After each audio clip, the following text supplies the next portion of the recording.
আকাশ থেকে ঢাকার ছবি দেখলে প্রথমেই যে দৃশ্যটি চোখে পড়ে তা হলো অগণিত ভবনের ভিড়ে ভরা এক মহানগরী, এক্সপ্রেসওয়ের ফিতার মতো দীর্ঘরেখা আর মানুষের অনন্ত ব্যস্ততা। কিন্তু এই শহরের নিচে লুকিয়ে আছে এক অদেখা আতঙ্ক, টাঙ্গাইলের মধুপুর ফল্ট।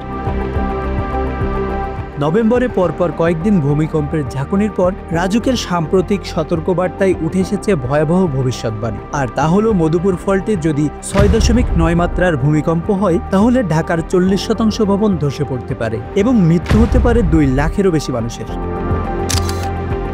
এই যখন অবস্থা তখন প্রশ্ন জাগে, বিশাল এই নগরীতে কি কোনো নিরাপদ জায়গা নেই যেটি ভূমিকম্প সহনীয়? বিশেষজ্ঞরা বলছেন নিরাপত্তার নির্ণায়ক দুটি বিষয়, ভূতাত্ত্বিক গঠন এবং অবকাঠামোর মান। ঢাকার উত্তরাঞ্চল ও পুরানো অংশের একটি বড় অংশ গঠিত মধুপুরের লাল মাটি দিয়ে, যা যথেষ্ট শক্ত। এই এলাকাগুলোর মধ্যে রয়েছে রাজধানীর রমনা, মগবাজার, নিউ মার্কেট, খিলগাঁও, ধানমন্ডি, লালবাগ, মিরপুর, গুলশান ও তেজগাঁও। এই এলাকাগুলোর ভূতাত্ত্বিক ভিত্তি তুলনামূলক শক্ত ও স্থিতিশীল। কিন্তু মুঘল আমল থেকে শুরু করে ব্রিটিশ পিরিয়ড, পাকিস্তান আমল এবং স্বাধীনতার পরবর্তী সময়ে উত্তর দিকে এবং বুড়িগঙ্গা নদীকে কেন্দ্র করে শহর দ্রুত সম্প্রসারিত হয়। তখন এই লালমাটি অকুপাইড হয়ে যায়। সমস্যা এখানেই শেষ নয়, শক্ত মাটির উপর দাঁড়ানো ভবনগুলো ঝুঁকিমুক্ত নয়। কয়েক দশকের অনিয়ম, অনুমোদনবিহীন তলা বাড়ানো, নিম্নমানের কাঁচামাল দিয়ে গড়া ভবনগুলো এই শক্ত মাটিকে অকার্যকর করে তুলেছে। 2 তলার অনুমোদনে 7 তলা, এ যেন ঢাকার নির্মাণের সাদামাটা গল্প। রাজুকের তথ্য অনুযায়ী ঢাকার 90% ভবনই কোনো না কোনোভাবে বিল্ডিং কোড লঙ্ঘন করেছে।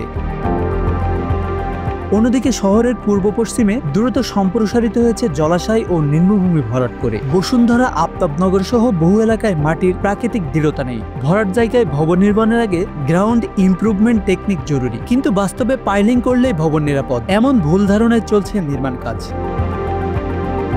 এই নির্মাণ কাজের ফলাফল কাছাকাছি নয়। দূরবর্তী এলাকায় ভূমিকম্প নেও এইসব এলাকার মাটি ও ভবনের কম্পন এক হয়ে ভবন ধসে পড়তে পারে।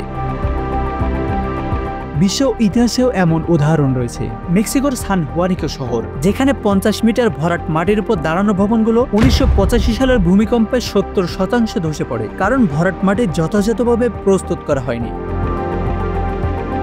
ঢাকার আরেক বড় ঝুঁকি ব্লাইন্ড ফল্ট, যেগুলো ভূপৃষ্ঠ পর্যন্ত পৌঁছায় না, তাই সাধারণত চোখে দেখাও যায় না, পূর্বাভাসও মেলে না। ময়মনসিংহ ও রংপুরে এমন 2টি ব্লাইন্ড ফল্ট শনাক্ত হয়েছে, যা ঢাকার জন্য খুবই বিপজ্জনক হতে পারে। পুরান ঢাকার ভবনগুলো যে কোনো সময় ধসে পড়বে এমন নয়, অনেক শতবর্ষী ভবন এখনো টিকে আছে। প্রকৃত সমস্যা রাস্তার সরুতা, দুর্যোগের সময় মানুষকে উদ্ধারে দেরি হবে। আবার নতুন ঢাকার ভবনগুলোর অনিয়ম ভবিষ্যতের সংকটকে আরো বড় করে তুলেছে। তাহলে ঢাকা কি আবার নতুন করে গোছানো সম্ভব? স্থপতিরা মনে করছেন হ্যাঁ, সম্ভব। রেট্রোফিকেশন, পরিমার্জন, ব্যবহার পরিবর্তন, এই 4 ধাপে ঢাকাকে আংশিক হলেও নিরাপদ করা সম্ভব। পরিকল্পনা রয়েছে ভবনগুলোকে 3 ভাগে ভাগ করার, গ্রিন জোন, ইয়েলো জোন এবং রেড জোন। কিন্তু এই বাস্তবায়ন কখনো আলোর মুখ দেখে না। অন্যদিকে প্রশ্ন আছে, যেখানে ভবন ভবনের গায়ে লেগে আছে, যেখানে একটি ভবন ধসে পড়লে একসাথে ধসে পড়তে পারে পাশের আরো 5টি ভবন, সেখানে রেট্রোফিটিং কতটা বাস্তবসম্মত?